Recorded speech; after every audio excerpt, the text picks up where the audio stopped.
Good morning to everyone, and to those who are watching us on the internet. We welcome you, and you're glad that you are joining us this morning. Elliot is under the weather today, and once Elliot discovered that it was questionable as to whether or not he would be able to speak today, he thought, of course, about Matt, and Matt, unfortunately, was under the weather also, and so that puts me next. And so,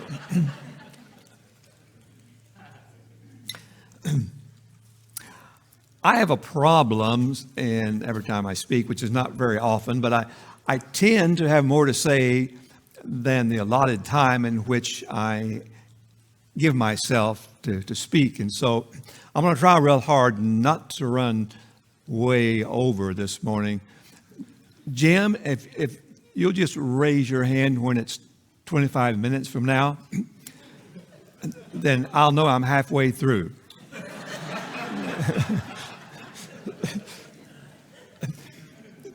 Jim has done a lot of preaching. He knows what it's like not to be able to get everything in that you want to say. That's right. Many of you know, I think, that Linda and I celebrated our 60th wedding anniversary this year. And we celebrated that by going to Alaska on a trip with my son and his family. We wanted to do that on our 50th, but it just didn't work out. And there's a lot of planning and preparation that needs to be done whenever you take a trip like that. We spent 3 days in the Denali Park and then 7 days on a cruise back to Seattle. We needed to choose what excursions we wanted to take in advance because they're booked up if you don't do that. And so we decided to take a nature walk, hoping to see bears, for one thing.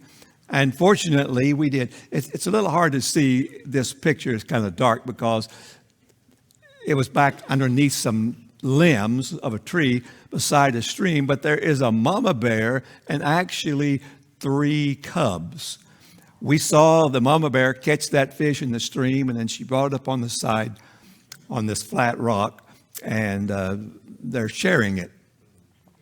In preparation, of course, of all of this, the information that they give you to help you get prepared tells you, okay, now you need to wear clothes that in layers because it may be raining, there may be sunshine, so you need to take something to put on your skin so you don't sunburn. You want to be sure to bring your camera and your binoculars as well. And so you can see Linda here with everything that she had brought, great preparation. She brought her sunglasses. She got on the sunscreen. She has her binoculars in her fanny pack on the front. She's got her phone, which has a camera. What's not shown here is a backpack that I carried, and in that she put some sandwiches, she put some water, and some rain gear in case it did start raining. Also, what you don't see is her feet, her shoes.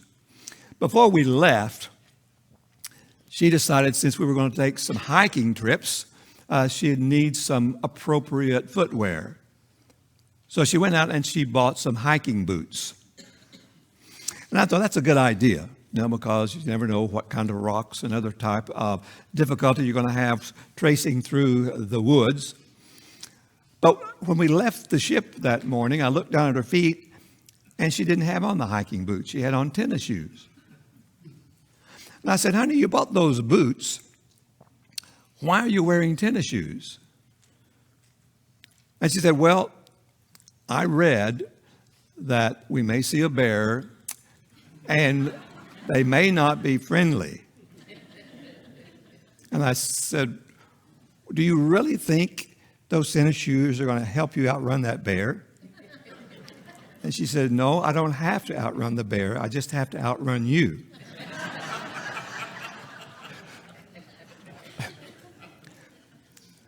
Now That story is about 93.5% true. But most of it is. But what is true, she did everything that she could to guarantee that our trip would be a good one. That's a phrase that we hear a lot. You know, she did everything she could, or he did everything that he could. But when Jesus speaks these words in Bethany, they take on a much deeper meaning, on a level high above a meaning that we typically give to that phrase. It happened in Bethany, and we read about this in Mark the 14th chapter. It's also recorded in Matthew chapter 26 and in John chapter 12.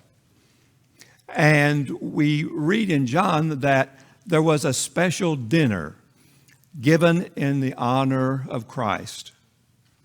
And so Christ and his disciples and some others were there to pay their respect for Jesus. And verse 3 says, "And being in Bethany in the house of Simon the leper, as he reclined, a woman came with an alabaster vial of pure, costly ointment of spikenard. And she broke the veil and poured it on his head." John tells us that this woman who did this was in fact Mary, the sister of Lazarus, who lived in Bethany. And we see something very unusual taking place. We further read that, and some were indignant to themselves, and they said, "Why was this waste of the ointment made? For it might have been sold for more than 300 denarii and be given to the poor." And they were incensed with her, or other version says they rebuked her harshly. The word indignant means to feel or to act with anger or annoyment for something that you perceive to be unfair. And it says that they were indignant to themselves. That means some of them had this feeling inside, thinking, what in the world is this woman doing? This makes no sense. Later we read, and John reveals to us, that Judas spoke out about this. The ointment was very precious. John tells us that the ointment was worth a year's wage. Now, we can understand why men especially might think this is just not a wise thing to do. Men aren't prone to buy perfume. And even if it were 1 day's wage, which in Oklahoma, the average wage is about $51,000 a year, so it'd be about $200. Most men would think, that's ridiculous. You're spending $200 on perfume? Think of how many shotgun shells that would buy. I could buy enough golf balls to last me all year. And who knows how many fishing flies I could buy with that. So men already are not inclined to recognize what this lady is doing. But a year's wage, that means it's $51,000 in our day's value. I looked it up, and the most expensive perfume that I could find on the internet was 3.5 ounces for $3,500. That's $1,000 an ounce. Guys, just in case you're interested, for Valentine's Day, that's it. Hers was 3 times worth that. If you divide it up, John says that she had about a pint of this precious ointment or perfume, $51,000. That's $3,100 and some odd dollars per ounce. And yet she just poured it on his head. John says she also poured it on his feet. And the aroma filled the whole house. That's some smelly stuff. Yeah. But imagine her taking something worth $51,000 in our value and using it in this way. It might have been sold and given to the poor. Imagine how much good you could do feeding the poor people with $51,000. So there was some logic to what the men were thinking, but they were missing the point. Jesus said, "Let her alone." They were probably saying, "Woman, what are you doing? That's a crazy thing for you to do." But Jesus said, "Let her alone. Why do you trouble her? She's done a good work towards me. For you have the poor with you always, and whenever you desire, you may do them good. But you do not have me always." Now, those who heard him say this really didn't understand what he was saying. But they wouldn't have him with them always. In fact, he was in the last few days of his life. And Jesus goes on to explain. But isn't it weird that when someone is trying to do something good, that there are those who are there to criticize? And she was certainly feeling that. But then we get to the phrase that Jesus said, "Leave her alone because she has done what she could." She has come beforehand to anoint my body for the burying. We're told that the body of Jesus, after Joseph put it in the tomb, was later anointed with the normal burial ointments by some women who came. But Jesus said, she's coming before my burial and anointing my body. I don't really think Mary understood the impact of her act of kindness that it was going to have on Jesus. She thought, I'm just going to take this precious ointment and I'm going to put it on his head and his feet, and he'll appreciate that. It's my way of expressing how much I adore him and appreciate him. But Jesus says, you've done more than that. You have anointed my body for its burial. The actual interpretation of this is, as she had, she did. That's the literal interpretation of the Greek, which means whatever she had, she took that and she did what she could to use what she had for a great purpose. She has done what she could. Is there anything else she could have done besides this? She could have come up and kissed Jesus, but everyone else did. That's the custom of the time, so that really wouldn't have meant much. She could have perhaps baked her favorite dish and brought it to Jesus, but there was food there already that everyone had prepared for this special occasion. That wouldn't have meant much. What more could she have possibly done to show her respect and love for Jesus?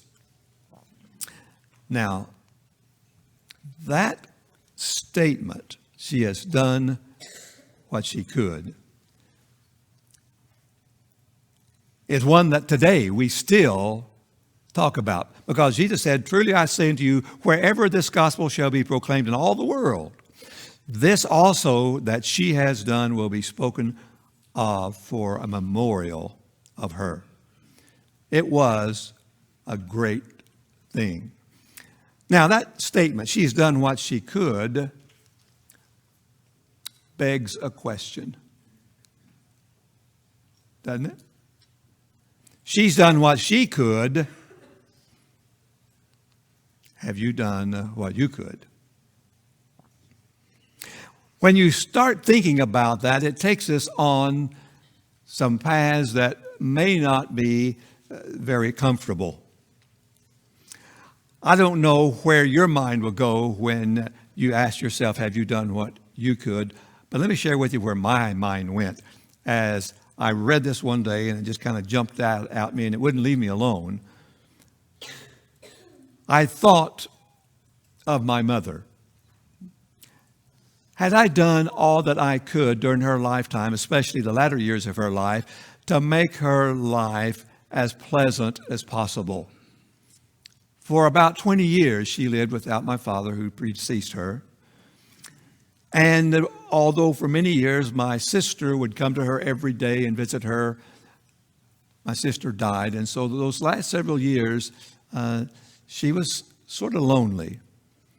I tried to fill her day with a little bit of happiness. For a long time, on my way to work, which took about 15 minutes, I would call her on my cell phone. And Mom, how you doing today? She's doing fine, da-da-da-da. But after a while, you kind of run out of things to talk about. And so I didn't do that forever. Linda and I would go down to Haskell and visit with her occasionally, see how she was doing. But of course, we were busy and we didn't get down there as often, perhaps, as we should. But as I think about that, it bugs me because I'm haunted with the idea that I didn't do everything I could to make my mother's life what it could have been. But perhaps worse than that, then my silly thinking goes to my brother, who's just 18 months older than me. During the latter years of his life, he was alone. His wife had died earlier. He had some health problems and he had suffering with some pain, and so he was given some pain medication, and that kind of got him off track. And then it turned to drinking. Not to the point of being an alcoholic, but way too much drinking. And his heart was weak, and when he would be in the hospital for a few days, they would keep him there. And after 2 or 3 days, the alcohol that he wasn't getting now, he missed. And his body began to react, and he'd get fidgety, and it would bother him. I talked to him about every day for the last 2 or 3 years of his life. And on our way back from Arizona, he called me one day, and we were about halfway back, and he said, "Bob, I'm having pain in my chest."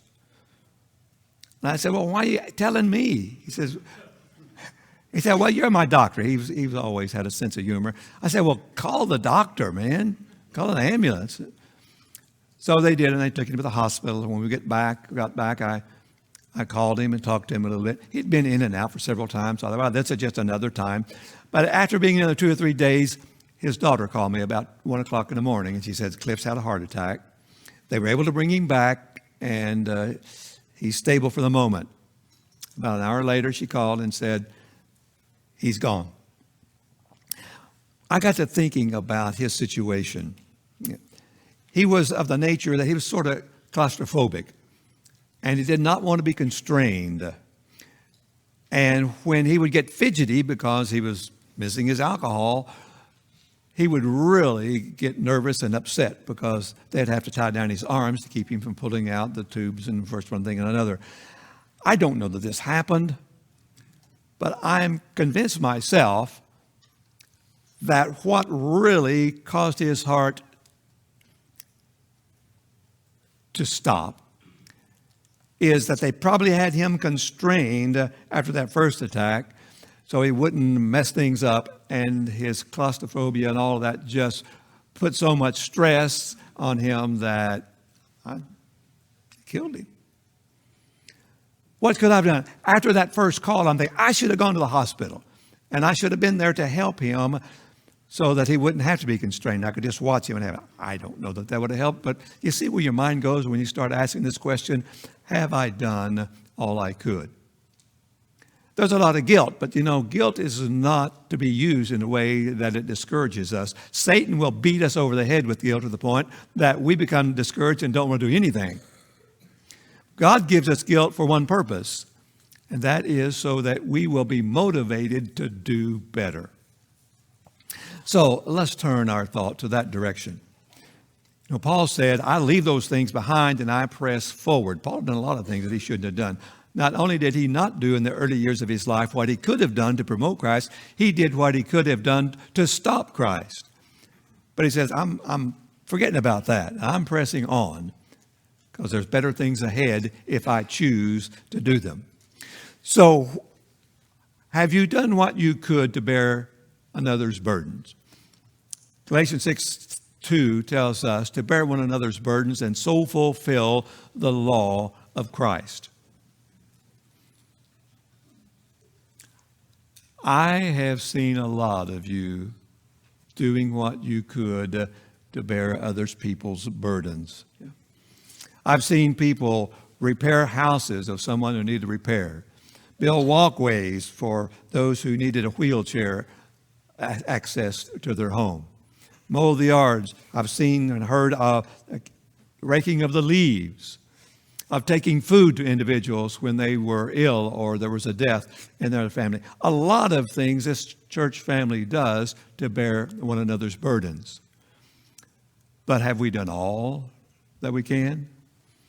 Are there some of you like me, perhaps, that hear about something that someone needs, but we really don't care enough to do something about it? One of the needs that many of us have, one of the burdens that a lot of us have, is not physical, but it's emotional. And there are times when we need to visit, to call, write a card, whatever, to help someone when they're emotionally distraught and disturbed. That perhaps is the heaviest kind of burden. Have you done what you could to pray for others? Again, this is a praying congregation. This is the most praying congregation that I've ever attended. We've got a prayer group. We've got a prayer chain. So when there's special needs of anyone, word goes out and everybody starts praying for that particular need. And that's such a great thing. But there are others. Inside your bulletin, the inside page, I hope you are aware that there's a whole list of people for whom you can pray. Every week there's 25, 30, 35 names there that could use your prayer. I can tell you right now, my praying is not what it ought to be. Last Thursday, Linda and I got a text. It was a text from our daughter who lives in Searcy. She says, and she's responding to the fact that for the last 2 or 3 months she's been limping around because something's really wrong with her hip and she's suffering with pain. Says, so I just had an MRI on my hip. The technician said it looked horrible. She showed me the fluid all the way around the head of my femur and going down the inside of my leg. We'll see what the doctor says. Will you all pray for some good news from the doctor? You can't ignore a request like that. Sure, we told her, we'll pray for it. A few minutes later, this was early in the morning as we were getting ready to go to work. A few minutes later, I asked Linda, I said, what are we going to have for lunch? Because that's always a big issue in the middle of the day. And she says, I'm going to fast for 2 days.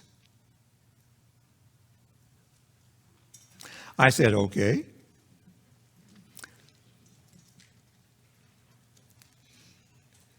And I'll tell you what I thought. Wow. This woman takes her praying seriously. I thought that is a good thing to do. You go ahead and do it. I need my food. One of us is doing all they can to make their prayers valid. And one of us isn't. Now you figure out which one it is. Yeah. Prayers can do a lot. They can go a long way. Are you doing everything you can to reach the lost? I imagine every one of you has someone in mind that you care about, you've known. It's a friend, it's a neighbor, maybe someone you work with, a relative who really hasn't taken their spiritual life seriously and who needs to come to Christ and to become a servant of His. Have you done what you can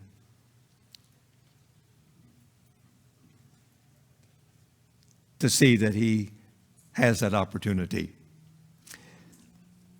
There was such a person in my life, about a 56-year-old, mid-50-year-old man, young man. I've known him since he was a kid. His parents didn't take him to church. He knew of God, but he certainly didn't know God.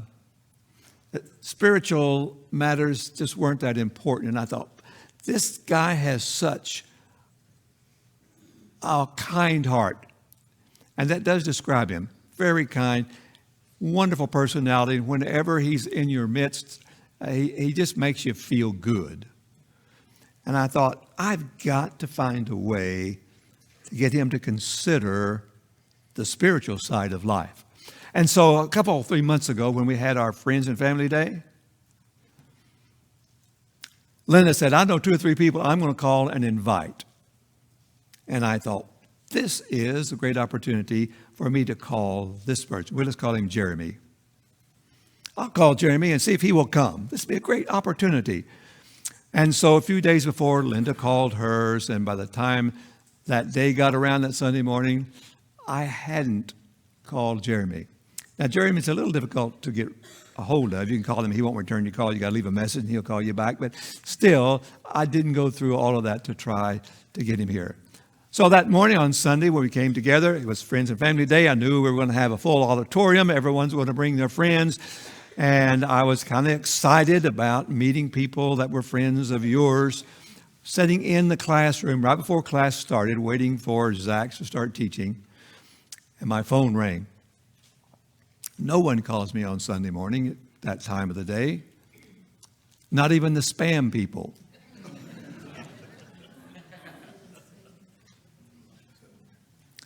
So I reached in my pocket, I pulled out my phone, I walked out of the classroom so it wouldn't be a disturbance, and I got down the hallway where it was quiet, and I said hello, and it was Jeremy's mother. And I could tell when she said Bob, the cracking in her voice, it wasn't good news. She said, Bob, Jeremy is dead. He's gone. He's passed. Guess what I was thinking? Wow.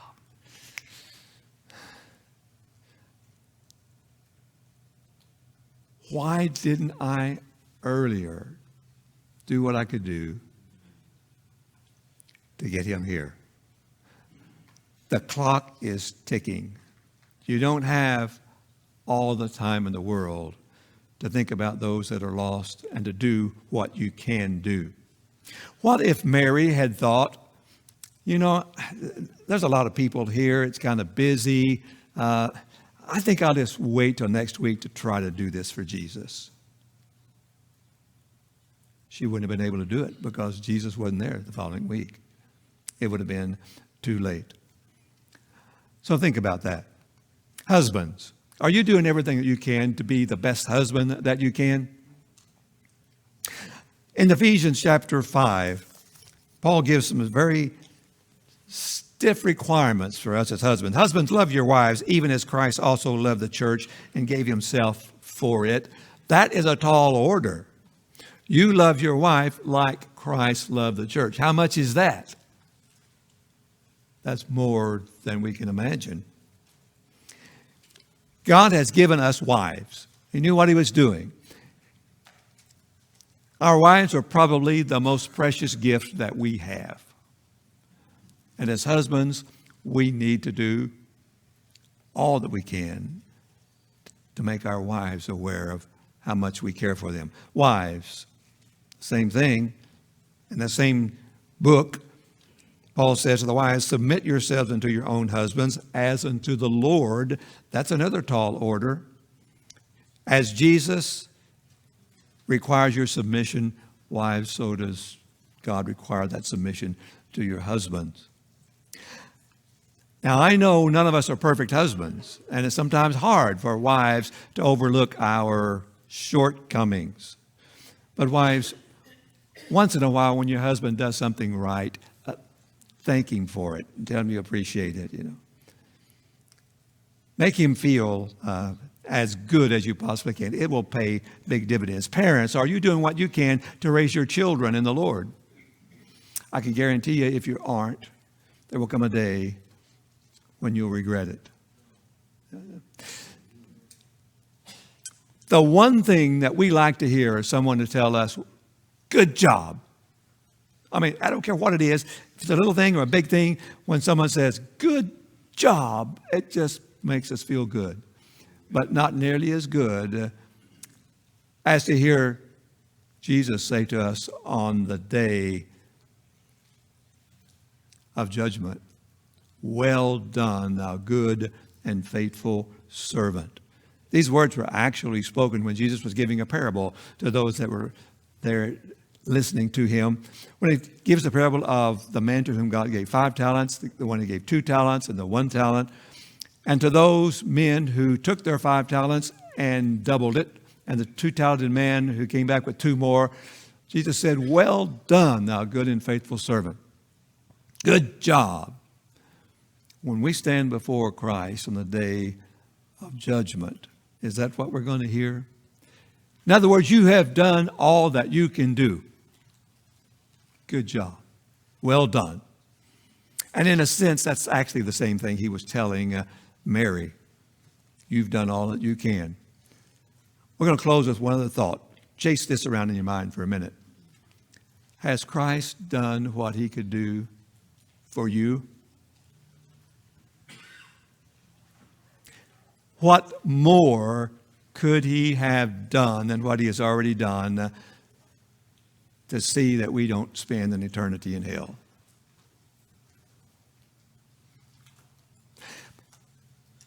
Could he have spent 6 more hours on the cross?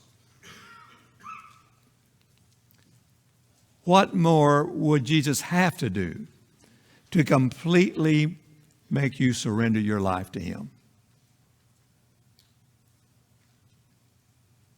Could he have done anything else? He's done all that he can do. What are we doing? Are we doing all we can do to say thank you, Jesus? Thank you for doing the impossible, for taking me as a sinner and making me a child of God. We're going to sing a song of invitation in just a moment, and when we do, if there's any way that we can help you in doing what you can, it doesn't have to be big things. Just do what you have been given. Use what God's given you and do something with it.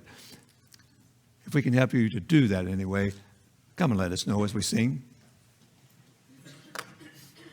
Have thine affections been nailed to The cross, is thy heart right with God? Does it count all things for Jesus but lost? Is thy